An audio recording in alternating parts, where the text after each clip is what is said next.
क्या आप टेंशन में हो? आपको कोई चिंता सता रही है? मत करो चिंता। चाणक्य नीति की ये बात सुनो, जिसमें 10वें अध्याय के इस श्लोक में आचार्य चाणक्य कहते हैं कि मैं अपने जीवन की चिंता क्यों करूं, जब श्री हरि ने पूरे जगत को संभाला हुआ है, वो मुझे भी संभाल लेंगे।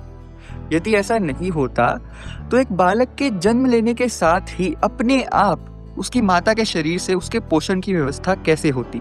मतलब आचार्य चाणक्य यहाँ पर कह रहे हैं कि जिस ईश्वर ने इस संसार में हर जीव के लिए, सभी के लिए कोई ना कोई व्यवस्था कर रखी है, तो क्या उसने आपके लिए कुछ नहीं सोच रखा होगा?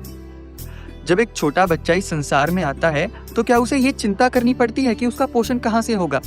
उसके जन्म लेते ही अपने आप उसकी माता उसे दूध पिलाने के लिए तैयार हो जाती है। इसलिए चिंता करनी व्यर्थ है।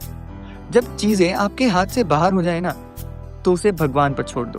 लेकिन अब भगवान मिलेंगे कहाँ, ये भी आचार्य आगे बताते हैं। मनीषिणाम हृदयम दैवतम, मतलब कि बुद्धिमान व्यक्ति ये जानता है कि भगवान आपके हृदय में वास करते हैं, इसलिए सर्वत्र समदर्शिनः, इसलिए वो संसार को समान भाव से देखता है, क्योंकि वो ये जानता है कि भगवान तो हर जगह बसते हैं।